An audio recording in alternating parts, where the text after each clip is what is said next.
Olá! Hoje a gente vai analisar umas ideias bem interessantes sobre o poder, o imenso poder da reputação. A inspiração vem de trechos de A Chave do Poder, aquele livro famoso do Robert Greene, né? Sobre estratégia, influência. A fonte argumenta uma coisa curiosa. Como as pessoas são meio que um mistério, a gente acaba julgando muito pela aparência, pelo que se vê por fora. E a nossa ideia aqui é entender melhor por que essa reputação é tão decisiva e como ela funciona, sabe? Como é que se constrói, como se defende e até como usar isso de forma estratégica. Basicamente, como a imagem que a gente passa define nossa influência. Vamos explorar isso? Exato. E o ponto central parece ser esse. A gente não tem como conhecer o outro a fundo, né? Pelo menos não rápido. Então usamos atalhos, aparências. Roupa, o jeito de falar, os gestos, tudo vira pista. E é aí que entra a reputação. Sim, ela funciona como um escudo protetor, mas também como uma ferramenta para a gente tentar controlar essa percepção que os outros têm. Tem um peso quase palpável, né? Pode dobrar a nossa força percebida ou fazer todo mundo se afastar. Essa dependência da aparência torna a reputação algo muito potente, mas ao mesmo tempo meio instável, talvez. Exato, volátil é uma boa palavra. O texto dá um exemplo muito bom disso, uma história lá da antiga corte chinesa. O caso de um sujeito chamado Mi Tzu-jia. Ah, conta aí. Então, no começo, ele tinha uma ótima fama, sabe? Era bem visto. Aí ele fez umas coisas que normalmente seriam erradas. Tipo, usou a carruagem real sem pedir permissão, mas foi para ver a mãe que estava doente. E foi elogiado pela piedade filial. Nossa! E outra vez deu um pêssego que ele já tinha mordido para o governante. E o cara achou uma prova de afeto. Tipo, nossa, ele gosta tanto de mim que dividiu algo delicioso. Que coisa! Mas aí, o tempo passou. Surgiram rivais e a reputação dele foi minada.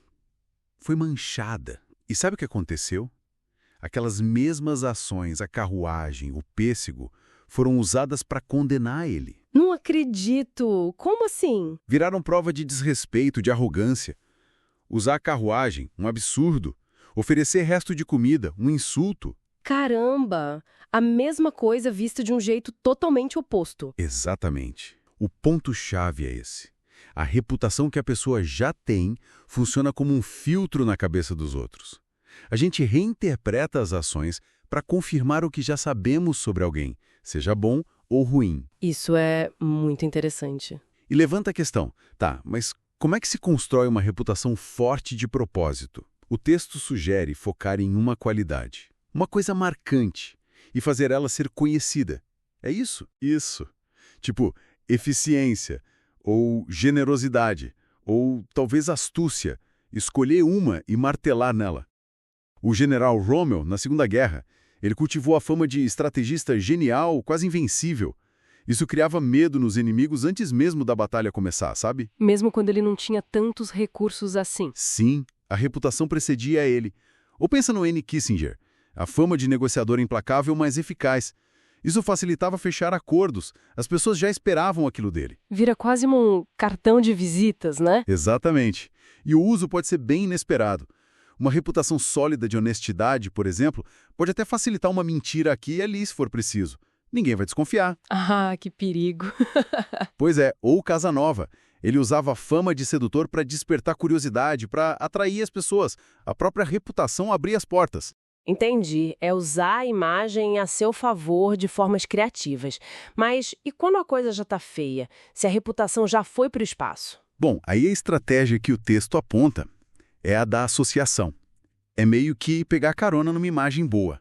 Como assim?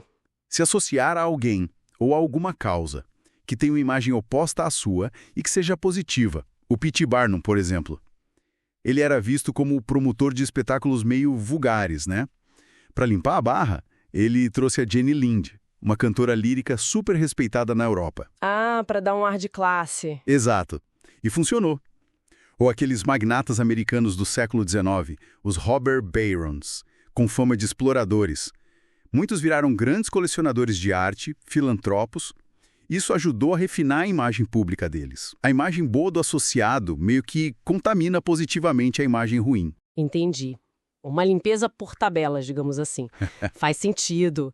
E para defender a própria reputação, como proteger esse tesouro? Defender é fundamental. Tem que ser como guardar um bem valioso mesmo. É preciso tentar prever os ataques, sabe? Estar preparado. Mas tem um porém. Reagir com muita raiva ou ficar muito na defensiva pode ser ruim. Ah, é? Por quê? Pode passar uma imagem de insegurança, de que talvez a crítica tenha algum fundo de verdade. É um equilíbrio delicado. E atacar a reputação dos outros. Funciona? Pode funcionar sim, mas é arriscado. Exige muita habilidade e ética é uma questão aí também, né? O risco de sair pela culatra é grande. Olha o caso do Thomas Edison contra o Nikola Tesla. Ah, essa briga é famosa. Pois é, o Edison tentou destruir a reputação do Tesla, dizendo que a corrente alternada dele era perigosíssima. Chegou a eletrocutar animais em público.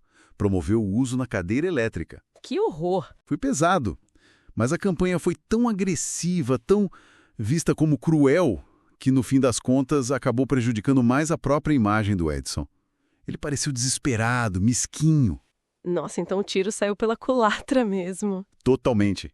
A lição é: cuidado para não exagerar no ataque, para não parecer injusto ou cruel, porque isso pode voltar contra você. O texto até usa uma metáfora forte, né?